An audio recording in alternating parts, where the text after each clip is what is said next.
Bonjour à tous, Ludovic Leclerc, votre analyste pour belgiainvestor.be. Voici la vidéo concernant l'or coté en dollars. Alors, cette analyse se fait pour la semaine du 4 mai sur une plateforme MetaTrader 4 en collaboration avec FXCM. L'information classique sur les risques, vous savez que le marché comporte des risques de perte, il n'est pas fait pour tous les profils d'investisseurs, c'est à vous d'évaluer vos propres risques. Je suis pas là pour vous conseiller dans vos opérations, simplement donner mon avis technique sur l'évolution graphique.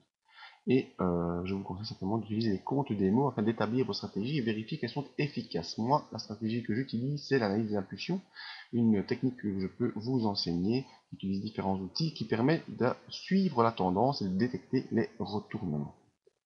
Alors, sur notre plateforme FXCM, on voit l'évolution de l'or, vous savez, depuis un bon moment qui évolue à la baisse, depuis déjà de nombreux mois, et surtout depuis l'annonce du QE européen.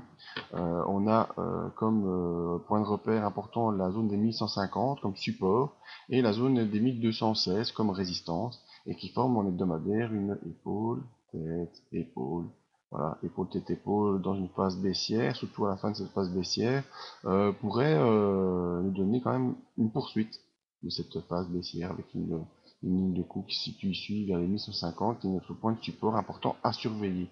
Au niveau hebdomadaire, les bandes de Bollinger sont passées latéralisées, les moyennes mobiles, surtout la M20, est latéralisée, donc on est en attente d'une impulsion.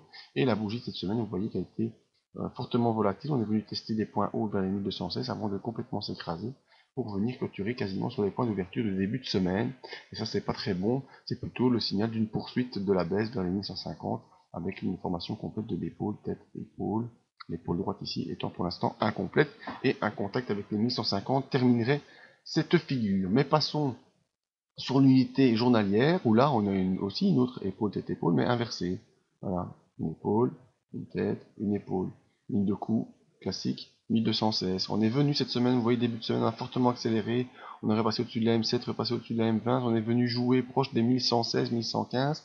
Et puis mercredi, jeudi, vendredi, hop, tout ça retombe comme un soufflet et nous fait plonger sous les moyennes mobiles, sous la M7, sous la M20. Les bonnes de Bollinger sont en train de s'ouvrir, si je peux vous l'agrandir. Voilà, plus grand que ça, je pourrais pas. Voilà, la bande de Bollinger inférieure s'ouvre, la bande de Bollinger supérieure s'ouvre et laisse place à la poursuite baissière qui pourrait, à mon sens, rejoindre les 1150 courant de la semaine. Confirmation de cela par le MACD qui avait ici une séance qui avait croisé à la hausse, donc on pensait qu'on pouvait aller tester les 1216 et peut-être tenter le passage, mais ce fut pas le cas. Dès le lendemain, on a été annulé et on repasse sous les zéros, sous le signal, donc en tendance baissière pour le MACD. Le RSI pour l'instant reste coincé entre 40 et 60. Vous voyez qu'on a fait une évolution vers les 60, on ne les a pas franchis. Et là, on refait un retour vers les 40. Pour l'instant, on ne les a pas franchis. Mais si on les franchit, on ira rapidement tester la zone des 1150. Ça pourrait se faire en 2-3 séances maximum. Mi-semaine prochaine, on pourrait aller tester cette zone basse. Surtout si les indices repartent à la hausse et si l'euro-dollar repart aussi.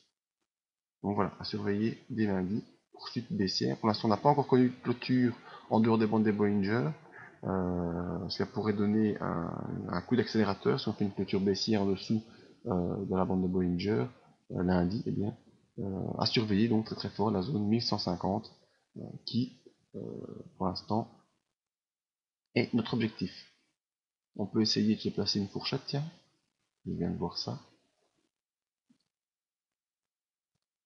Voilà.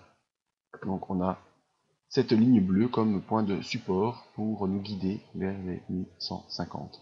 Voilà, le couloir est là, il est tracé. Il n'y a qu'à le suivre. En tout cas, c'est mon avis. Petite dia pour vous montrer tous les moyens de me contacter, que ce soit via le site, que ce soit l'adresse email, la page Facebook et Twitter, les différents sponsors qui peuvent vous aider à bénéficier d'avantages pour les produits Belgian Investor, et d'avantages, eh bien, vous en aurez ce mois-ci parce que c'est le mois de mai et le mois de mai c'est le mois anniversaire et donc il y aura des promotions sur tous nos produits, que ce soit l'accès à la zone membre, que ce soit pour les formations.